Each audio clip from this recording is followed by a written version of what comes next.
how are you? नहीं, हम लोग पीछे स्क्रीन से देख रहे थे, we're looking at each and every person. बहुत सारे लोगों को नींद आ रही है.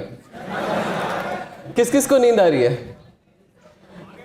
यार यहाँ पे एक बड़े मूंछों ऐसे उनकी मूंछें थे. यार प्लीज यार थोड़ी स्माइल कर दो यार.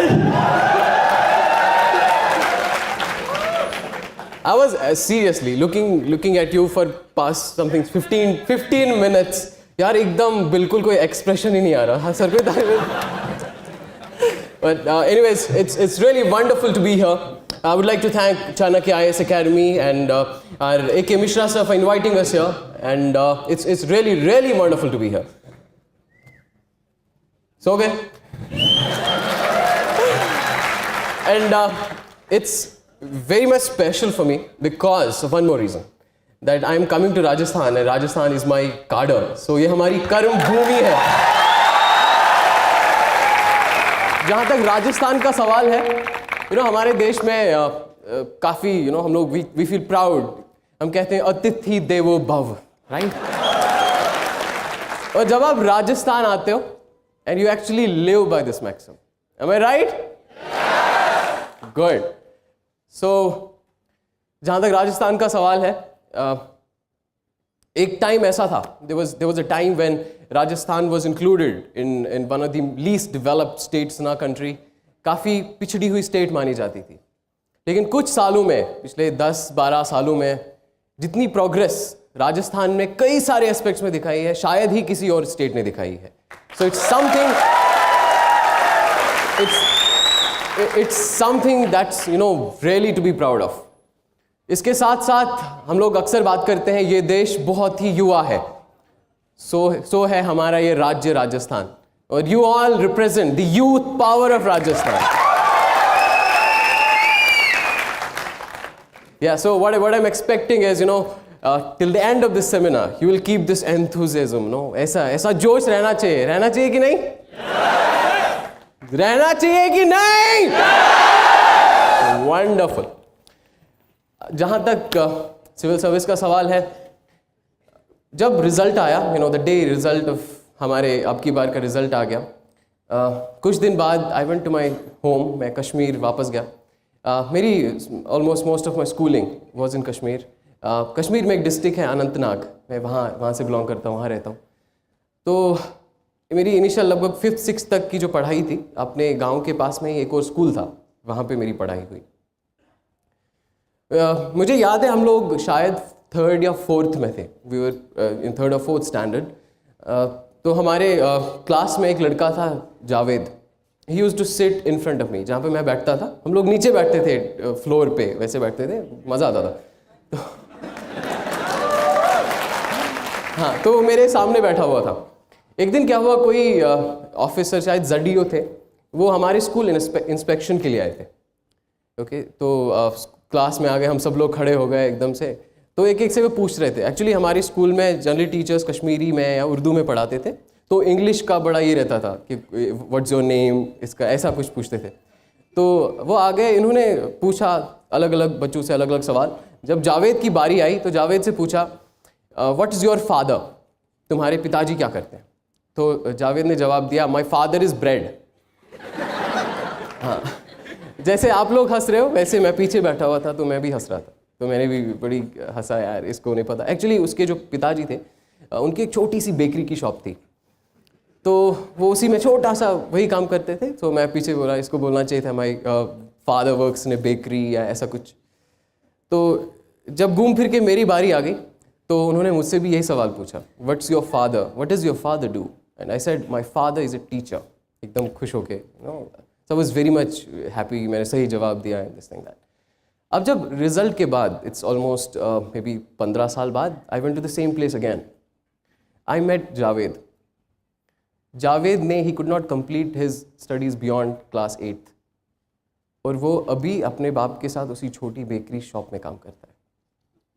And that day, I realized the difference between two sentences. My father is bread and my father is teacher.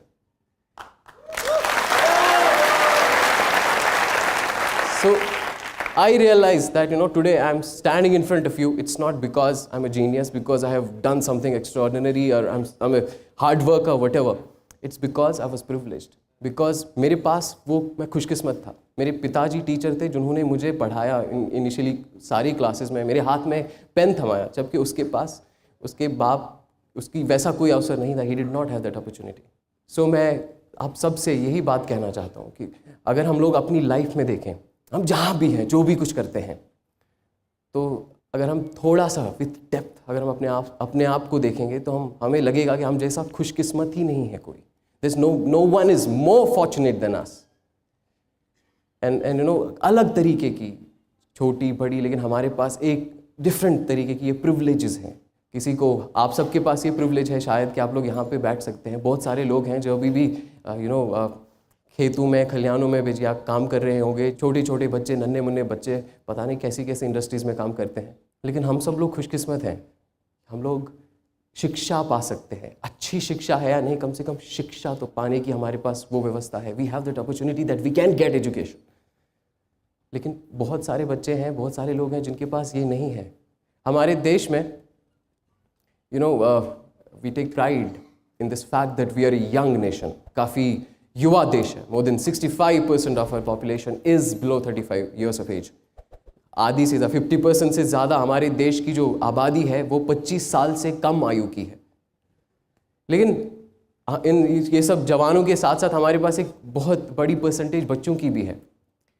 लेकिन अभी भी हमारे देश में लगभग 1,60,00,000 से ज़्यादा बच्चे चाइल्ड लेबर में फोर्स्ड हैं.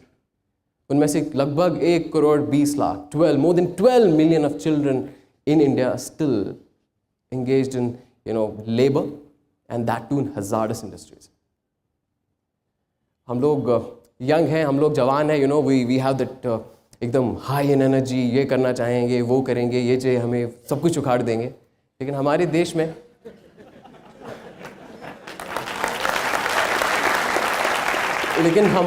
में लगभग 9% आबादी हमारे बुज़ुर्गों की है जो 60 साल से ज़्यादा आयु के हैं, उम्र के हैं. लेकिन अभी 70 साल हो गए हमें आज़ाद हुए. It is been almost 70 years since we have achieved our independence. Yet we don't have enough social infrastructure that could take care of the needs of our elderly. हमारे बुज़ुर्गों के खाने पीने की व्यवस्था प्रॉपर हो अभी तक नहीं है. उनके हेल्थ का उनके लिए हेल्थ की प्रॉपर फैसिलिटीज़ हो अभी तक नहीं है. लीव अलोन, कहते हैं ना, साइकोलॉजिकल सपोर्ट और बाकी चीज़ सपोर्ट, उसकी तो बात ही नहीं कर रहे. हम बेसिक नीड्स की बात कर रहे हैं. अभी भी हम उन तक वो बेसिक नीड्स नहीं ला पाए हैं. अक्रॉस द टाइम, पिछले 20 साल में, 25 साल में, इनफैक्ट आज़ादी से लेकर आज तक अगर हम देखेंगे, if you look at the history of India, be it from social perspective, be it from economic perspective, we have gone through different phases. Sometimes we were doing really well, sometimes we were not doing so well. But all these struggles, there was some achievements, some landmarks which we have achieved till now. अभी भी आप देखेंगे तो globally we are one of the fastest growing economies in the world. We are a young country. I was telling you about this whole demographic dividend thing. इतनी युवा आबादी है हमारे पास. इसी के साथ साथ हमारे जो डेमोक्रेटिक इंस्टीट्यूशंस हैं इतने काफ़ी मैच्योर हो गए हैं. एक ज़माना होता था कि लोग सिंबल देख के या किसी की बात देख के या कोई ऐसा कुछ देख के वोट डालते थे. बट आजकल हम इतना आगे जा चुके हैं कि अब ऑलमोस्ट, अगर सब लोग नहीं तो मैक्सिमम लोग, they do ask questions to politicians. वो पूछते हैं कि ये पार्टी पावर में आना चाहती है, ये पार्टी पावर में आना चाहती है, ये पार्टी पावर में थी तो इसने किया क्या, ये आना चाहते तो ये करेंगे क्या. तो एक जो सेंसिटाइजेशन था, मोबिलाइजेशन का था, we have also done a lot in this aspect. लेकिन जैसा कि अभी आपको मैं बता रहा था कि इतना कुछ करने के बावजूद हमारे सामने जो चैलेंजेस हैं, हमारे सामने जो मुश्किलें हैं, जो प्रॉब्लम्स हैं, दे आर ह्यूज. भारत में कम से कम हमारे पास 125 करोड़ से अधिक पॉपुलेशन है. अगर इस पॉपुलेशन का 1% भी देखोगे आप, कितना होता है? What is 1% of 125 crore? कितना होता है? 1,25,00,000, राइट? 1,25,00,000. हमारे देश में अगर एजुकेशन की बात करते हैं तो earlier we used to have this huge problem of out of school children. Maximum children, majority of our children were out of school. They were not even enrolled in school. But then we overcame that problem. जो ये जो बच्चों को दाखला देने का जो problem था, ये ओवरकम किया हमने। अभी हमारे देश में लगभग 96.5% के आसपास हमारा ग्रॉस एनरोलमेंट रेशो है। अगर कोई एज ग्रुप है 6 to 14 ईयर्स का एज ग्रुप है, इसमें जितने बच्चे हैं कम से कम इसमें से 96.5% स्कूलों में एनरोल्ड हैं। ओके, तो इतना बड़ा है ना, it's something to be really proud of, 96.5%। लेकिन इसी के साथ अगर हम देखते हैं जो 2.5% है, this 2.5% of the children who are still out of school, ये 2.5% इंडिया के चाइल्ड पॉपुलेशन का 2.5% है। ये कोई छोटा नंबर नहीं है। It's not just 2.5%, it's a number in millions. कुछ सर्वेज आते हैं, वो कहते हैं कि हर अगर आप रैंडमली चेक करोगे यहाँ के स्कूलों में, कम से कम 1/3 1/3 of students who are enrolled in schools do not attend classes,